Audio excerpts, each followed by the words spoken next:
Hey guys, നമ്മളിന്ന് ഈ വീഡിയോയിൽ നോക്കാൻ പോകുന്നത് നമ്മുടെ CA ഇൻ്ററിൽ അക്കൗണ്ടിങ് സ്റ്റാൻഡേർഡ്സിൻ്റെ ഇൻട്രൊഡക്ഷൻ ചാപ്റ്ററാണ്.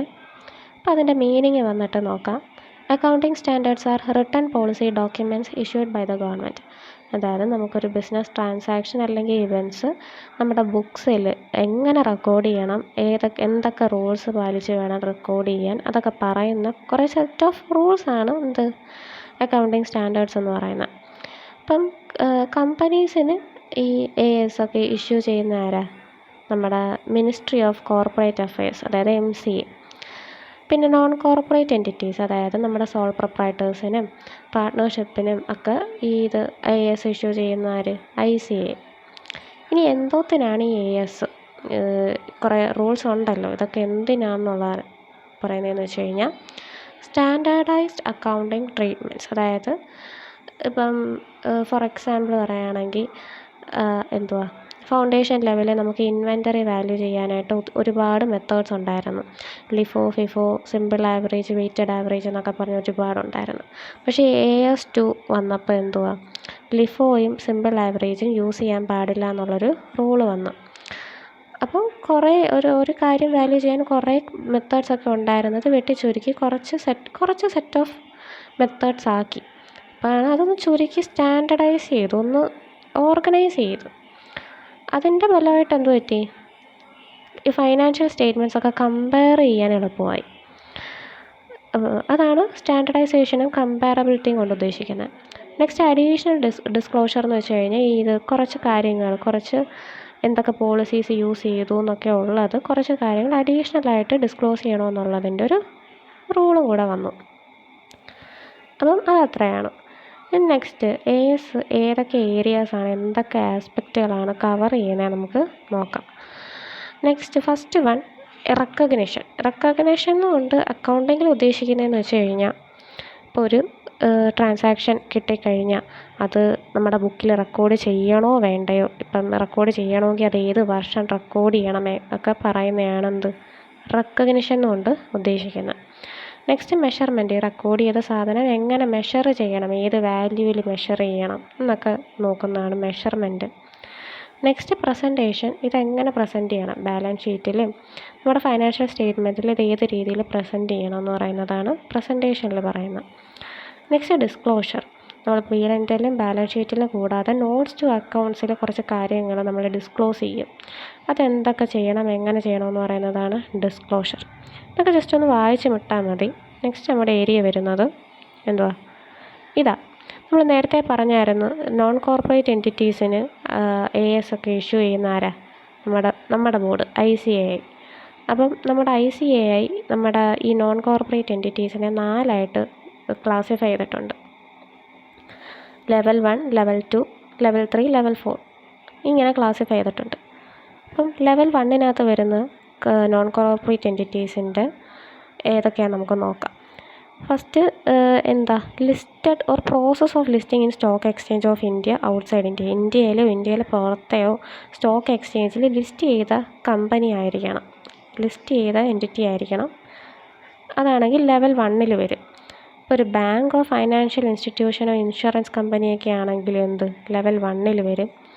പിന്നെ ആ നോൺ കോർപ്പറേറ്റ് എൻറ്റിറ്റിയുടെ ടേൺ ഓവർ, പ്രീവിയസ് ഇയറിലെ ടേൺ ഓവർ 250 കോടിക്ക് എക്സീഡ്സ് 250 crores ആണെങ്കിലും ലെവൽ 1-ൽ വരും. അവരുടെ ബോറോയിങ്സ് 50 കോടിക്ക് മേലെയാണെങ്കിലും ലെവൽ 1-ൽ വരും. ഇതിങ്ങനെ പഠിക്കാനേ പറ്റത്തുള്ളൂ കേട്ടോ, ഇതിങ്ങനെ ഓർത്ത് വയ്ക്കുക. നെക്സ്റ്റ് ലെവൽ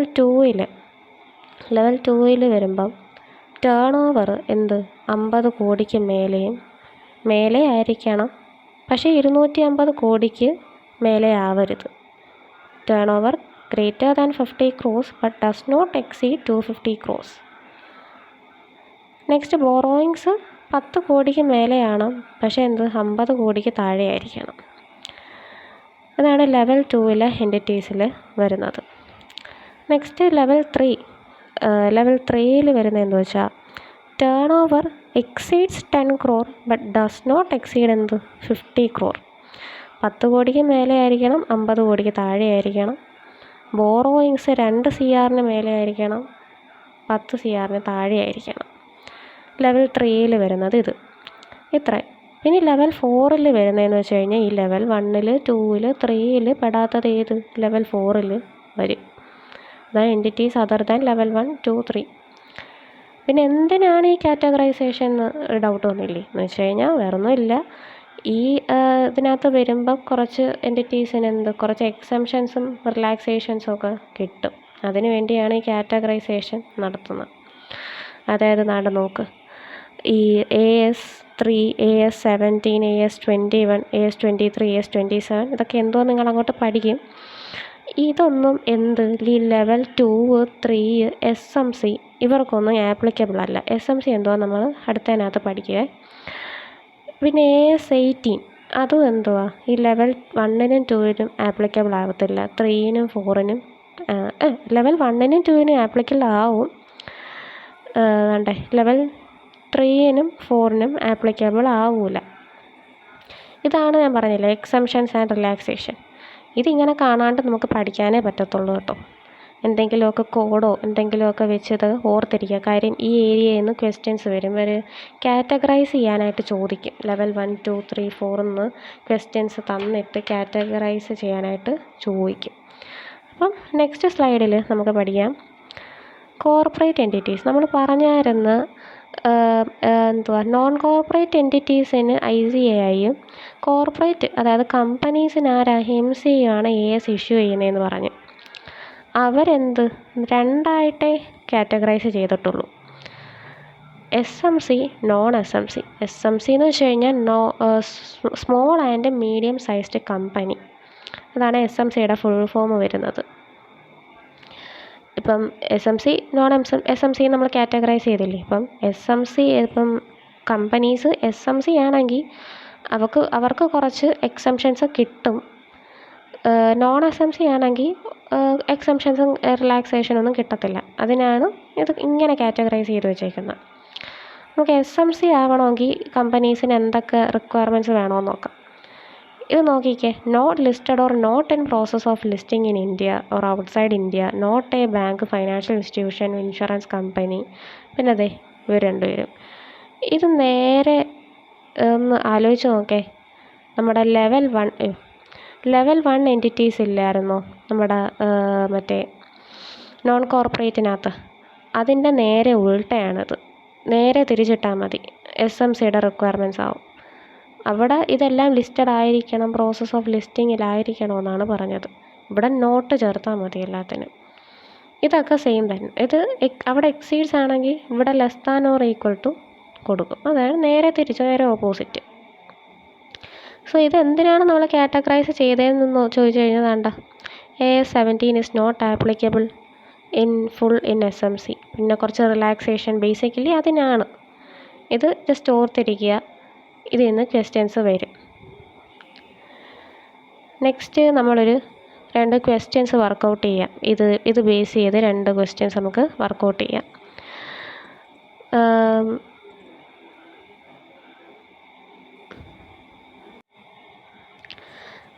ഇതെന്ന് പറയുന്നത് ഞാൻ പറഞ്ഞില്ലേ നേരത്തെ, ലെവൽ 1, ലെവൽ 2, ലെവൽ 3, ലെവൽ 4 ആയിട്ട് കാറ്റഗറൈസ് ചെയ്യാനുള്ള ക്വസ്റ്റ്യൻസ് വരുമെന്ന്.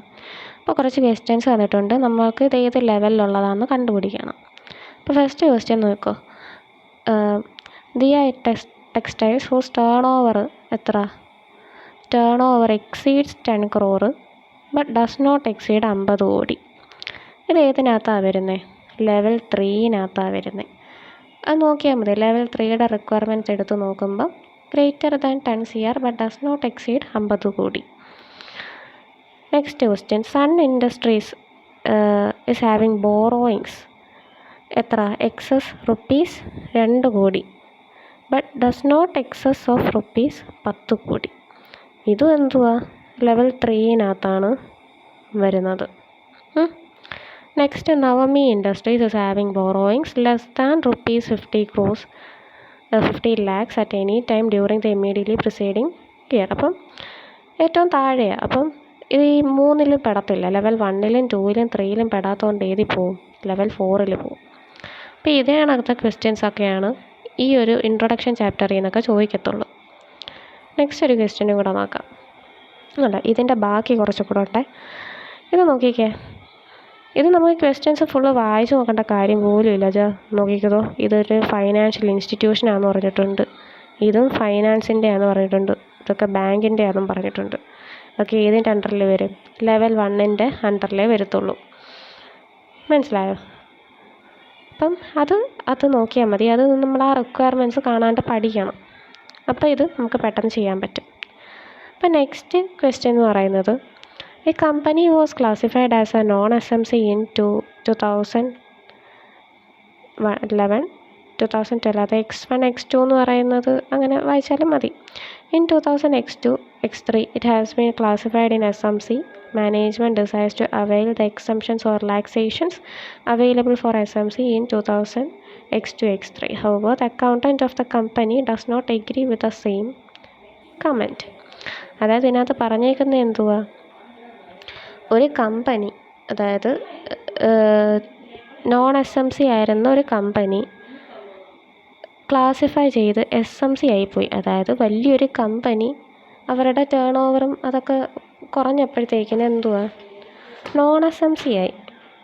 നോൺ SMC ആയിരുന്നത് SMC ആയി. അതായത് ബിഗ് കമ്പനി ആയിരുന്നത് അത് സ്മോൾ കമ്പനിയായി. അപ്പം സ്മോൾ കമ്പനി ആയത് എപ്പോഴാണ്? SMC ആയത് 20 X2 X2 X3 എന്ത് SMC ആയത്. അപ്പോൾ ഇത് ജസ്റ്റ് ഒരു എന്താണ്, ഗോയിങ് ഡൗൺ, ഒരു ഡൗൺ ഗ്രഡേഷൻ പോലെയല്ലേ. ഡൗൺ ഗ്രഡേഷൻ എന്നൊന്നും എക്സാമിന് എഴുതി വെക്കരുത്, ജസ്റ്റ് ഒന്ന് മനസ്സിലാകാൻ വേണ്ടി പറഞ്ഞതാണ്. വലിയൊരു കമ്പനി ആയിരുന്നത് സ്മോൾ കമ്പനി ആയിപ്പോയി. ബിഗ് കമ്പനി ആയിരുന്നപ്പോൾ അവർക്ക് എക്സംഷൻ ഒന്നും ഇല്ലല്ലോ. നോൺ SMCക്ക് ഇതൊന്നുമില്ല, എക്സംഷനൊന്നുമില്ല.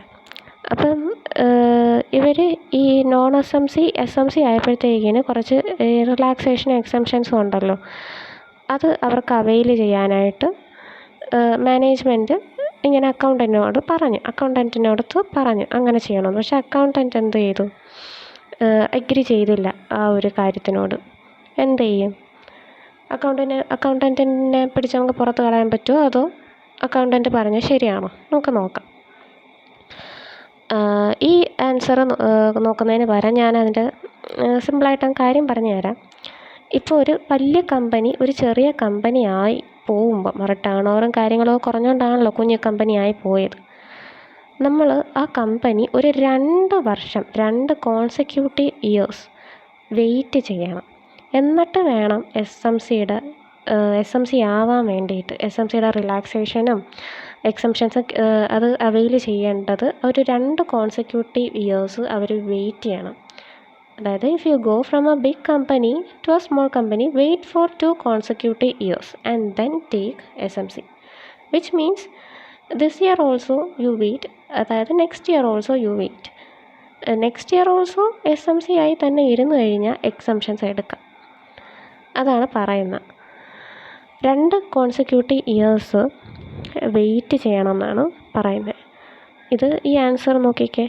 An existing company which was previously not an SMC subsequently becomes an XMC should not be qualified for exemption. ഇതാണ് answer. Should not be qualify for the exemption. ഈ വർഷം ആ SMC ആയ വർഷം ക്വാളിഫൈ ആവത്തില്ല. 2 കോൺസെക്യൂട്ടീവ് ഇയേഴ്സ് എന്ത് ചെയ്യണം? അവർ wait ചെയ്യണം. Company remains SMC for 2 consecutive accounting periods. The management of company cannot avail the exemptions or relaxation available to the SMC for the financial year 2000 X2 X3. കണ്ടോ? അതാണ് ഇതിൻ്റെ answer വരുന്നത്. അപ്പോൾ ഈ ഒരു ചാപ്റ്ററിൽ നിന്ന് നമുക്ക് ഇങ്ങനത്തെ ക്വസ്റ്റ്യൻസൊക്കെ, ഇതൊരു ഇൻട്രൊഡക്ഷൻ ചാപ്റ്റർ അല്ലേ, ജസ്റ്റ് ഇത്രയും ക്വസ്റ്റ്യൻസൊക്കെ ഇതിനകത്തുനിന്ന് എക്സ്പെക്റ്റ് ചെയ്താൽ മതി. സോ ഇത്രയേ ഉള്ളൂ നമ്മുടെ ഇന്നത്തെ വീഡിയോ. നെക്സ്റ്റ് നമ്മുടെ AS 1, 2 ഒക്കെ ബാക്കിയൊക്കെ ഉള്ളത് നമുക്ക് പഠിക്കാം. നെക്സ്റ്റ് വീഡിയോസൊക്കെ അതായിരിക്കും. സോ വീഡിയോ ഇഷ്ടപ്പെട്ടിട്ടുണ്ടെങ്കിൽ ഒന്ന് ലൈക്ക് ചെയ്തേക്കുക. ഇനി എന്തെങ്കിലും സജഷൻസൊക്കെ ഉണ്ടെങ്കിൽ ഒന്ന് കമൻറ്റ് ചെയ്തേക്കുക കേട്ടോ. നമ്മുടെ ഫസ്റ്റ് വീഡിയോ അല്ലേ, അപ്പോൾ ഒന്ന് കമൻറ്റ് ചെയ്യുക. Thank you.